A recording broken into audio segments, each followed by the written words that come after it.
समय पहले हरितानंद जंगल में दो शेर रहते थे, रुद्रवीर और विक्रम भैरव। यह बस नाम के सगे थे, खून का रिश्ता था, लेकिन दिलों में जंग छिड़ी। एक तरफ था न्यायप्रिय, मेहनती और दूरदर्शी राजा रुद्रवीर, और दूसरी तरफ था लालच और अहंकार में डूबा विक्रम भैरव। सुन लो हरितानंद के सभी जीव जंतु, ये इलाका रुद्रवीर का है और यहाँ के नियम भी रुद्रवीर के होंगे। बरसों से यही रिवाज है कि मांसाहारी जीव शिकार करे तो केवल बूढ़े और अशक्त जानवरों का करे। कभी भी जवान और सक्षम जीव पर पंजा उठाने की भूल मत करना, वरना सजा ऐसी मिलेगी कि आने वाली पीढ़ियां भी याद रखेंगी। हमारा जंगल तभी फल फूल सकता है जब हर प्रजाति सुरक्षित हो। महाराज, मैं हूँ मीनू चूहा। अगर मेरी बात सुनने की इजाजत दे तो मैं कुछ बोलूं। मीनू चूहा कहना क्या चाहते हो, खुलकर बताओ। महाराज, शाकाहारी जीवों की हालत दिन ब दिन खराब होती जा रही है। जंगल की जो जमीन अनाज उगाने लायक थी, उस पर तो आपके भाई विक्रम भैरव का कब्जा है। बाकी जमीन इतनी बंजर है कि चाहे कितनी मेहनत करें, पेट भरने लायक अनाज नहीं मिलता। महाराज, आज तो किसी तरह गुजर बसर हो रही है, लेकिन आने वाले दिनों में भूख हमारा सबसे बड़ा दुश्मन होगी। मीनू, तुम्हारी बात गंभीर है, लेकिन हर मुद्दे का हल एक ही दिन में नहीं निकलता। आज के लिए जितना है उसमें सब गुजारा करो, कल का सूरज नई उम्मीद लेकर आएगा। हम इस पर विचार करेंगे और कोई भी अन्याय, चाहे वह मेरा भाई ही क्यों न करे, बर्दाश्त नहीं होगा। और उधर विक्रम भैरव, क्यों रे फट्टू भेड़िया, इस बार जनगणना का क्या हाल है? कितने शाकाहारी जीव बचे हैं मेरे इलाके में? महाराज, बस एक ही परिवार बचा है, भोलू बकरा और उसका छोटा बच्चा। बाकी तो आपके शिकार में सब खत्म हो गए। सिर्फ एक महीने में ही आपके इलाके में शिकार ढूंढना भी मुश्किल हो जाएगा। ये क्या बोल रहा है तू? अगर शिकार ही नहीं रहेगा तो हम खाएंगे क्या? भूख से मर जाए क्या हम? महाराज, यही तो आपको पहले सोचना चाहिए था। जब से आप राजा बने हैं, आपने इतनी बेरहम शिकारी की है कि गिनने के लिए उंगलियां कम पड़ जाएं। अब हालत ये है कि आखिरी बचा शिकार भी आपके बड़े भाई के इलाके में भाग गया है। भागेगा कहाँ? शिकार मेरा है, चाहे वो भाई के इलाके में क्यों ना चला जाए। आज चाहे आसमान टूट पड़े, मैं उस भोलू बकरा को खाकर भी दम लूंगा। चल फट्टू भेड़िया मेरे साथ। इतना बोलकर विक्रम भैरव और फट्टू भेड़िया दोनों भोलू बकरा के पास जाने लगे। महाराज, यही है रुद्रवीर का इलाका। भोलू बकरा यहीं छुपा होगा, लेकिन यह जगह आपके लिए खतरे से खाली नहीं है। खतरा विक्रम भैरव के लिए? यह जंगल मेरी रगों में बहता है। फट्टू भेड़िया और शिकार मेरा हक है, चाहे वो भाई का इलाका हो या किसी और का। आज भोलू बकरा का अंत पक्का है। अचानक झाड़ियों के पीछे से भोलू बकरा और उसका बच्चा दिखाई देते हैं, डर के मारे कांपते हुए। भागो मत, तुम्हारा वक्त आ गया है। आज तुम्हारी चीखें इस जंगल में आखिरी बार गूंजेंगी। विक्रम भैरव झपटता है, तभी उसके सामने रुद्रवीर आ जाता है। बस एक कदम और ये जंगल तुम्हारे नाम को हमेशा के लिए मिटा देगा विक्रम भैरव। ये इलाका मेरा है और यहाँ मेरे नियम चलते हैं। तुम्हारे लालच ने पहले ही तुम्हारे इलाके को वीरान कर दिया। अब तुम मेरी प्रजा पर पंजा उठाओगे। जब तक रुद्रवीर जिंदा है, कोई भी मासूम इस जंगल में डर के साये में नहीं जिएगा। तू मुझे रोक सकेगा? तू सिर्फ अपनी प्रजा का राजा है। मैं इस पूरे जंगल का शेर हूँ। मेरा शिकार मुझसे छीनने की हिम्मत कैसे हुई तुझ में? हिम्मत नहीं, फर्ज कहो इसे। राजा वो नहीं जो ताकतवर हो, राजा वो है जो कमजोर को भी उतना ही जीने का हक दे जितना खुद जीता है। अगर तुझे भूख लगी है तो मैं तुझे शिकार दूंगा, लेकिन इस भोलू बकरा का एक बार भी बांका नहीं होने दूंगा। ठीक है भाई, आज तेरे इलाके का कानून मान लेता हूँ, लेकिन याद रख, जंगल के हर कोने में तू नहीं होगा, और जब मैं अकेला शिकार देखूंगा, कोई नहीं आएगा उसे बचाने।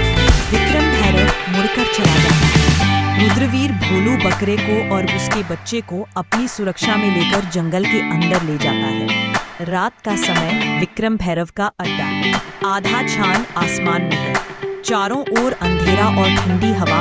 विक्रम भैरव गुफा के पास बैठा है, उसकी आंखों में लाल चमक।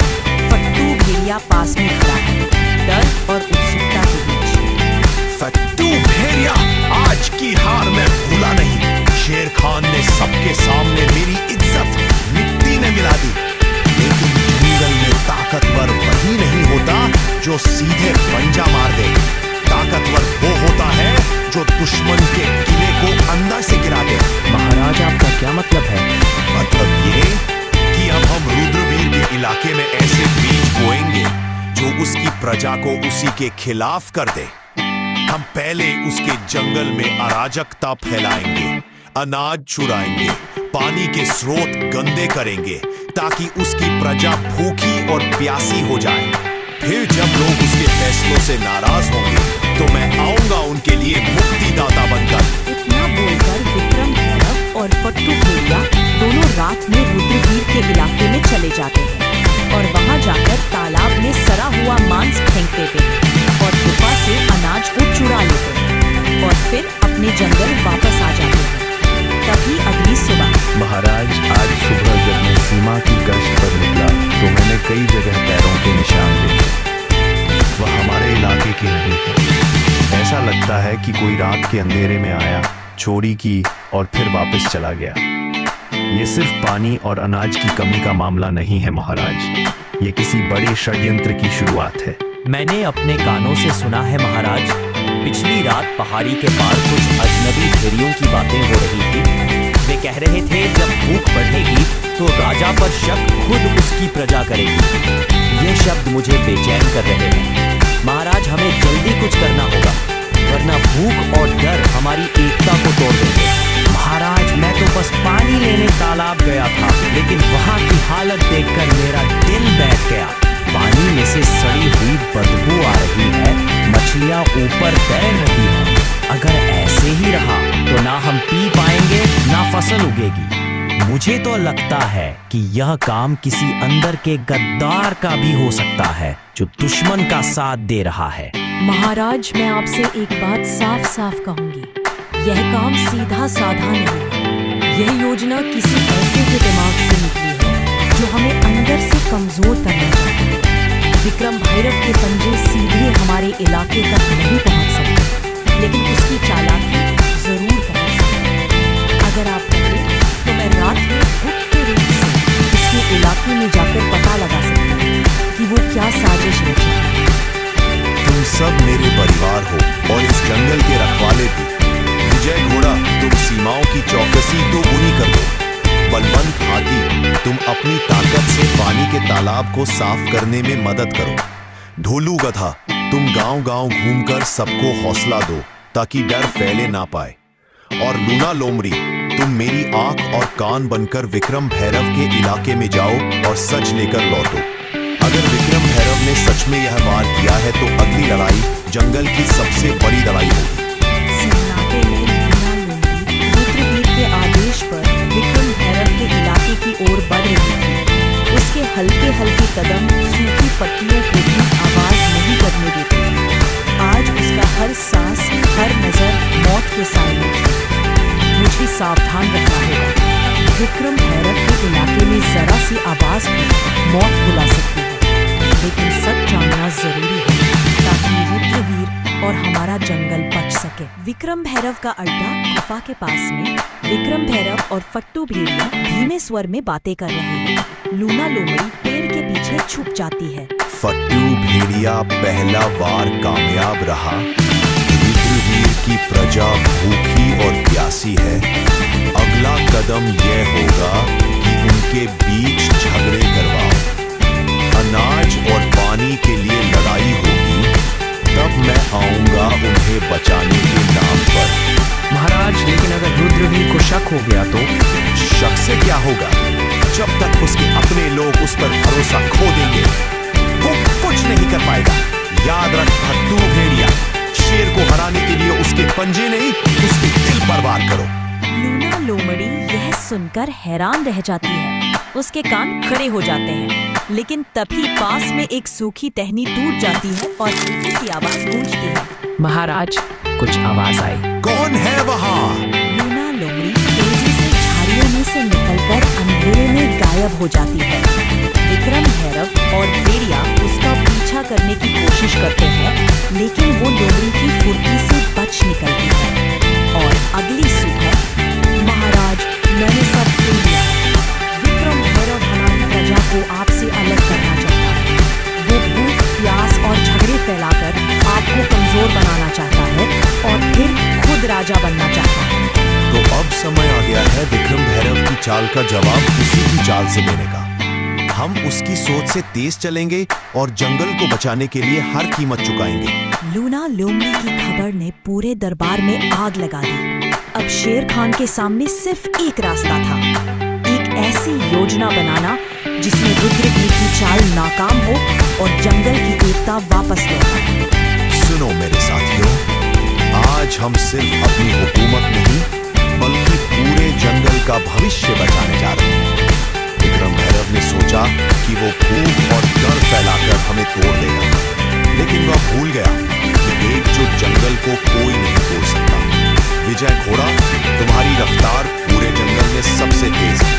तुम सीमा पार विक्रम भैरव के इलाके के चारों ओर गश्त करोगे और अगर उसकी कोई टुकड़ी हमारी तरफ बढ़े तो तुरंत खबर लाओगे। महाराज, जब तक मेरे पैर में जान है कोई दुश्मन इस तरफ नहीं आ पाएगा। बलवंत हाथी, तुम्हारी ताकत हमारी ढाल होगी। तुम अनाज के भंडार के पास रहोगे ताकि विक्रम भैरव का कोई आदमी चोरी ना कर सके। महाराज, मेरी मौजूदगी में अनाज का एक दाना भी इधर उधर नहीं होगा। गोलू गधा लोग तुम्हें कम आंकते हैं, लेकिन तुम्हारी याददाश्त और सहन शक्ति सबसे बड़ी ताकत है। तुम जंगल के हर घर जाओगे और सबको समझाओगे कि विक्रम भैरव की अफवाहों पर भरोसा ना करें। महाराज, जब तक मेरी आवाज पहुंचेगी कोई भी अपने राजा पर भरोसा खोएगा नहीं। नीलू चूहा, तुम्हारा कद छोटा है लेकिन काम बड़ा। तुम विक्रम भैरव के अड्डे के अंदर घुसकर उसकी खाने पीने की चीजें कुतर दोगे ताकि उसकी टोली कमजोर हो जाए। समझ जाइए महाराज, अब विक्रम भैरव को दांत दिखाने से पहले दांत साफ करने पड़ेंगे। और लूना लोमड़ी, तुम्हारा काम सबसे मुश्किल है। तुम विक्रम भैरव के बीच फूट डालोगे।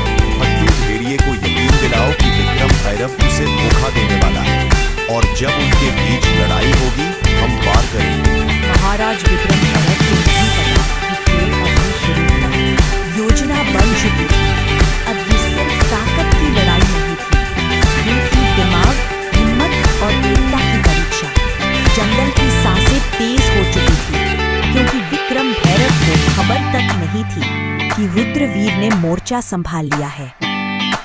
फट्टू भेड़िए, आज भोलू बकरा मेरे पंजे से नहीं बच पाएगा। जो भी सामने आए उसे रौंद देना। महाराज, रास्ता साफ है लेकिन लगता है कोई हमें देख रहा है। कुछ भी नहीं होगा। अब होगी तो सिर्फ मौत, वो भी रुद्रवीर की। चलो पहले उसके सूखे मांस के बोरे में छेद कर देता हूँ, फिर उसके पानी के घड़े में भी। अब देखता हूँ कितने दिन ताकत में रहता है। इधर हाथी और लोमड़ी विक्रम भैरव के सामने आ जाता है।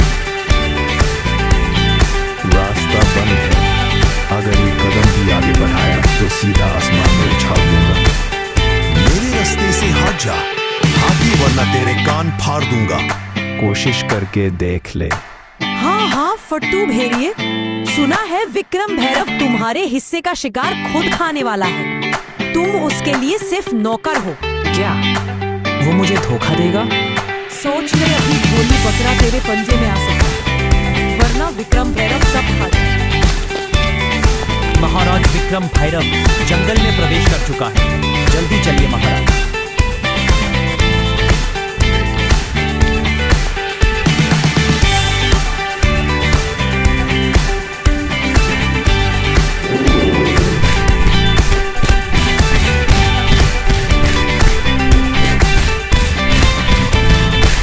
जंगल का कानून भूल गया था। विक्रम भैरव, आज तुझे जिंदा छोड़ रहा हूँ ताकि तू याद रखे राज ताकत से नहीं, एकता और न्याय से चलता है।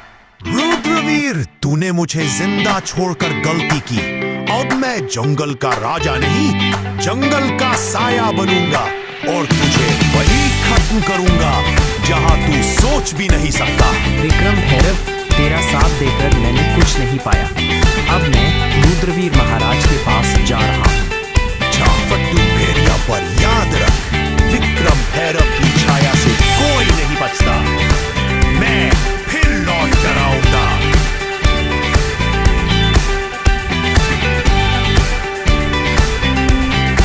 इस जंगल में कोई भी राजा नहीं, राजा सिर्फ न्याय है, और न्याय कहता है जो प्रकृति से विश्वासघात करे उसकी जगह यहाँ नहीं। तो दोस्तों, इस तरह रुद्रवीर विक्रम भैरव को एक और जिंदगी जीने का मौका देता है और फिर हरितानंद जंगल फिर से शांत हो गया। लूना लोमड़ी, विजय घोड़ा और बलवंत हाथी सब अपने अपने काम में लगे।